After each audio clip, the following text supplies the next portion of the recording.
Hi అండి, నేను మీ Divya. Welcome back to dine with Divya. ఈ రోజు వీడియోలో చిట్టి వడియాలు ఎలా తయారు చేసుకోవాలో చూపిస్తున్నానండి. చాలా ఈజీగా ఎవరైనా పెట్టేసుకోవచ్చు. చాలా క్రిస్పీగా, అలాగే రుచి కూడా చాలా బాగుంటాయి. ఎవరికైనా ఈ వడియాలు ఖచ్చితంగా నచ్చుతాయి. సమ్మర్ వచ్చిందంటే చాలా రకాల వడియాల్ని పెట్టుకుంటూ ఉంటాం కదా, అందులో ఒక రకమైన వడియాల రెసిపీని ఈ వీడియోలో మీ ముందుకు తీసుకొచ్చానండి. అలాగే ఈ వీడియోలో చూపించే కొలతలతో మీరు కూడా ఒకసారి ట్రై చేయండి. చాలా బాగా ఈ వడియాలు వస్తాయి. సో ఇంకా ప్రాసెస్లోకి వెళ్ళిపోదాం. ముందుగా ఈ చిట్టి వడియాలు చేయడానికి ఒక గ్లాస్ వరకు బియ్యం తీసుకోవాలి. ఇక్కడ నేను రేషన్ బియ్యం తీసుకున్నానండి.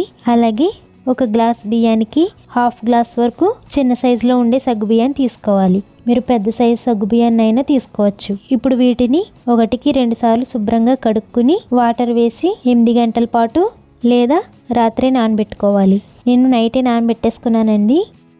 మార్నింగ్కి చూస్తే బాగా నానిపోయాయి. ఇప్పుడు వీటిని ఒక మిక్సీ జార్లో వేసుకోవాలి. అలాగే 1 గ్లాస్ వరకు వాటర్ని వేసుకుని బాగా మెత్తగా దోసల పిండిలా గ్రైండ్ చేసుకోవాలి. ఈ పిండిని అంతా ఒక గిన్నెలోకి తీసుకుని కాసేపు పక్కన పెట్టుకుందాం.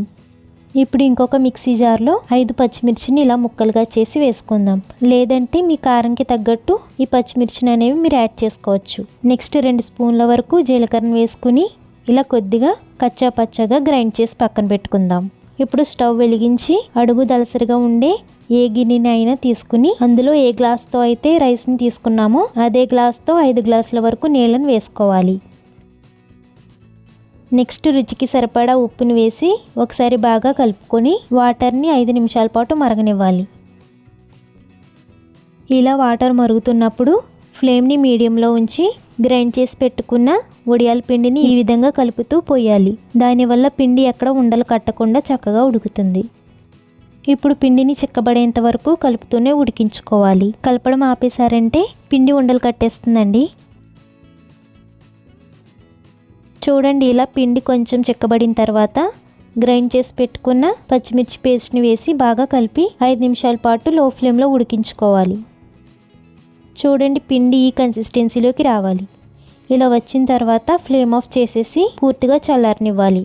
చల్లారితే ఇంకా దగ్గర పడుతుందండి. ఇప్పుడు పిండి పూర్తిగా చల్లారాక ఒక కవర్ మీద చేతిని తడి చేసుకుంటూ పిండిని కొద్దిగా తీసుకుని ఈ విధంగా ముద్దలా పెట్టుకోవాలి. ఇలా పిండిని అంతా వడియాల్లాగా పెట్టేసిన తర్వాత ఎండలో ఎక్కడ పచ్చిదనం లేకుండా పూర్తిగా ఎండనివ్వాలి. చూడండి, వడియాలు పెట్టిన రోజు సాయంత్రానికి ఈ విధంగా కొంచెం ఎండినట్టు కనిపిస్తున్నాయి కదా. అలాగే కవర్ నుంచి ఈ విధంగా తీసేసి మరొక వైపు కూడా పచ్చిగా లేకుండా ఒక 3 రోజుల పాటు ఎండబెట్టుకోవాలి. చూడండి, 3 రోజులు ఎండబెట్టుకున్న తర్వాత వడియాలు ఇలా ఎక్కడ పిండి లేకుండా చక్కగా ఎండిపోయాయి. ఇప్పుడు వీటిని వేయించుకుందాం.